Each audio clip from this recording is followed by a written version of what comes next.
guys, today I have the pleasure of talking to the lovely Unaiza Mohideen from the Brow Bar. She's actually the founder of the Brow Bar, the brainchild, and she is with me today at the Brow Bar Lucia Mall, and we are going to chat to her about what she's been up to. Hi. Hi everyone. So Unaiza, you are amazing. I just found out that you are a Johannesburg resident and you actually don't live in the area. No, that's correct. And you have 4 stores, is it? 4 We're currently 3, but we're opening our 4th store now on the 24th of November in Menlyn. Yeah, that's next week Thursday. Okay, awesome. So please, where do you want to start? How do you do it? It's not easy, I'm not going to lie. Being a mum to 2 kids, my daughter's 10 and my son's 4, traveling between my stores. I've got one in Clearwater Mall, which is our flagship store, Mall of the South, Durban obviously, and Pretoria. It's just a matter of juggling and having the infrastructure and the support behind me. People say to me, how do you do this? And I do it with ease and grace. Okay. I have people at every beck and call. If I need anything, there is a support system, a very big support system. My husband's also my business partner. Okay. So whereas I work in the brand, and I'm the face of the brand, and he works on the brand. Okay. You know, there's a lot of admin and mundane stuff that he needs to deal with and address, which I don't. It's a big chunk off my shoulders. I work on focusing on developing and training my staff, because I don't know if you know that the Brow Bar runs purely on a skills development program. Oh wow. So what we do is we take girls, young girls that have just recently finished matric, or they're makeup artists with not a qualification in beauty. They come in through to the Brow Bar and we put them through a 3-month training program, which then gives them the tools and the abilities to work with any sort of brow problem, condition, the designing, the marking. And as you know, that the Brow Bar is all about template designing. Yes. So threading is just a part of the Brow Bar. I mean, you can get threading anywhere, but it's the design that makes us unique. So when you walk in, the Brow Bar works with a no appointment policy. You come in, you have a seat, and we work with your brows holistically. So the training that is involved with my girls is quite intense, and it's building these girls. And obviously I have now the power to empower them, and I see that. And I see that these young girls that come through, it's probably their first job, and I have this blank canvas, and I can mold them and train them to become resilient and strong, independent young women. So the Brow Bar has become a platform for me to work with these young ladies, and that is what gives me my resolve. I love that. Awesome. And then your training programs, do they run in Durban and Johannesburg, or is it just Johannesburg? Well, it is in Johannesburg. So when we opened up the Brow Bar here in Lucia, the team went up to Johannesburg and had their training program for a month. Okay. We definitely would look into, when I'm here, then we do constant retraining, recoaching, what's new, what's trendy. So we try and remain relevant at all times, because brow trends change. Yes, yes. I mean, I always say we went from a spaghetti to a forest in under 100 years. I saw your Yes. Facebook status the other day. It is true, Yes, because yeah. brows were thin and skinny, and now we all want this thicker, fuller eyebrow, which is what we're doing at the Brow Bar. So contrary to belief, where we take off brow hairs, we're actually encouraging hair growth, stimulating brows to grow, and encouraging clients to work with a more thicker, fuller eyebrow, because that's what's in fashion at the moment. And obviously your girls that are in Durban have to be really well trained, because you're not here and you're saying that they are... This team is impeccable. We get our reviews and our ratings. There's never a day that we've had a bad rating for our team. Clients obviously would come in here and they're with no eyebrows, and I always say it's not a procedure, it's a process. It takes 4 months to rectify a brow that has been inaccurately shaped or has been butchered at the hand of a tweezer or an inadequate technician. So that sometimes can upset a client because they can't wait 4 months. It's human nature. It's our nature that we want something now. But generally, these girls are amazing. I'm so proud, and I'm extremely proud of my team. They're running a successful Brow Bars without me being here physically. I'm only here once a month for 4 days. Okay. And when I'm here, I don't actually thread. I do my microblading, which is my specialty service. What is that? So microblading is hot on the belt at the moment in the beauty industry. It is a form of a tattoo. It's semi-permanent tattooing. Okay. But it looks extremely natural because we create those hair strokes. So I'm a fee-browsed technician. Fee-Brows is a brand, it's an international brand, and we use the golden rule. Now the golden rule it's a type of measurement that is found in science, in biology, in anatomy. to me in bones, in muscles, in everything that's relevant to life. Oh, wow. So we use that rule and that's applicable to your eyebrows, and then and I do the microblading. So the waiting period for that is like 3 months. Okay. So we're extremely busy with the microblading. It's very popular, and yeah, so we're very excited that that is something that I offer. It's my thing. The one thing that I've been working very closely with this blog, because my blog is all about what you stand for. It's about empowering, inspiring people to get up and get moving and to do something. But the one cause that's been very close to me has been cancer, and I didn't realize how important eyebrows actually are, eyebrows, eyelashes, and until I made so many friends with like my cancer patients and cancer survivors, and one friend in particular, I'm not going to name her, but like her Facebook statuses have been so heartwarming to me, because like her eyebrows have just grown back, and you don't realize that it's those little things that define you. So like I said to you earlier, that a selfie is 90% your eyebrow, and that's the trend. and that's the trend. I mean, you don't take selfies. I make a selfie of myself, but eyebrows. You can, when you're going through chemotherapy, or you've been affected with cancer. And I mean, I lost my mom to cancer, and I know what it feels like. I've seen it, I've lived it, I've experienced it. Your eyebrows are the make or your break of your self-confidence. And when your brow hairs go, you can, when you lose them, you can always put a wig on. You can put on, a little eyeliner, but your brows, it really is indicative of your well-being, your health, and what you're feeling. So definitely, I have a big respect, or like I really respect those women going through the breast cancer and survivors of it. So the brow bar, we offer what we call brow extensions. They last 3 days only, and we apply these fine little hairs on the brows. So that we mimic brow hairs. And I mean, the other day I was at a talk and I read up a testimonial about a client that came through to the brow bar who was turned away by other practices because they didn't want to take a chance with her because she had cancer. And we gave her these brow extensions, and she said she felt human for that day. People didn't look at her and ask her like, "What is wrong with you?" Strangers giving her the stares of what's wrong with you. So it is something very close to our heart, and we're very involved with the Cancer Association. And as you know, we're the official sponsor of Mrs. South Africa, who is closely related to the Cancer Association. So yeah, we definitely. We want them to come through to the And now the microblading, does that work with cancer? Absolutely, it works for them. We give them the growth serum to get their brows to grow and their lashes to grow. So there's a few things that we have on our treatment menu that is applicable to someone that is going through any chemotherapy. Wow, and you're clearly a fountain of knowledge. You've just taught me that brows are more than just like a tweezer and a hand mirror. No.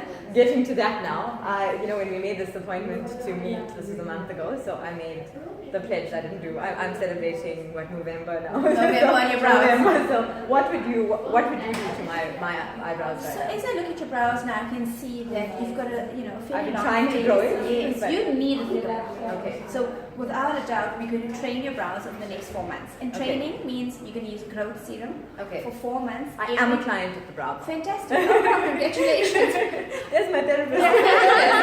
So as you know, that Charlene will measure your brows, she'll design your brows, we'll look at where your brows should be going. This eyebrow is a little bit higher than the other. Okay. So they say that I'm the chappiest rapper of knowledge when it comes to eyebrows, and that's just clearly. My daughter's like, "Mommy, you're like a bubblegum chappy, you know everything about eyebrows." So if your one eyebrow is higher than the other, you look like you're being sarcastic.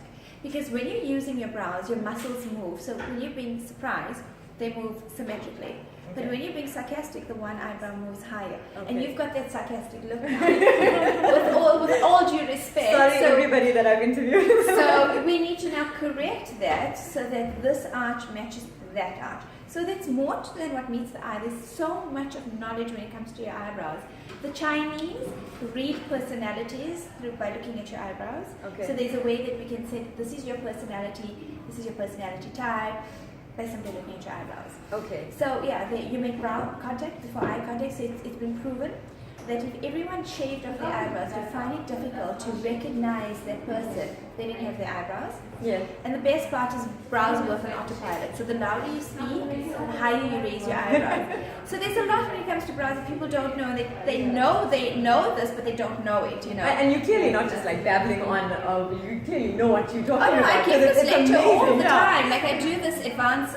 It's a masterclass that lots of makeup artists do with me, and there's so much to brows. It's insane. I'm I'm so intrigued. passionate about brows.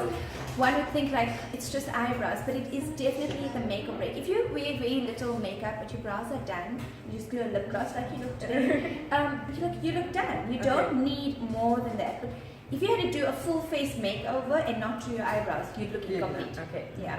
All right. And then the before I go and do my brows, I'm going to take a picture just now of my sarcastic look and then after look. Yes. But Unaiza, I want to talk about you being a mom. How do you juggle that? I've got 3 little kids, and I live in Durban, and I try to even vlog in my area because it's so difficult. How do you do this cross interprovincial? As I said to you earlier, I cannot be a supermom. I know that. I've accepted that I'm not a superhero. I'm not a supermom. I've got intervention. And if you can afford help, take it. So I've got a full-time au pair that helps me with picking up my kids, dropping them off, doing the homework, even bathing them. Okay. So when I get home, the kids are absolutely sorted. I spend quality time with my kids. I make time for them. My kids are my everything. I mean, this entire business is for my children.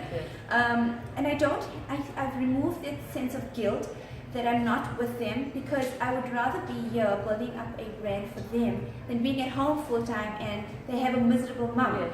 So I've accepted that. I've done some psychology, and I understand that this is for my children. Okay. The other thing that I also do is, I know this sounds very cliche, but yes, if you can afford help, you need to take it. I've got somebody that helps me with my cooking as well. Okay. So when I get home there again in the evening, and we get home like really late in Johannesburg, I'm home at 7:30. Okay. That time with my kids is they sort it, and I just spend time. We jump on the bed and we laugh and we giggle and we do. I mean, I'm crazy mom. I mean, I still want to have that authenticity in my children's lives as well. And the things that I want to infiltrate to my kids is that kids don't do what you tell them to do. They do what you do. So I can already see that my children have become. I'm raising independent, strong kids. My kids are they're not needy. They're not crabby. They're friendly. My children can deal. My son was 6 weeks old when I went back to work. I breastfed him in the kiosk in the Brow Bar before we even had a store.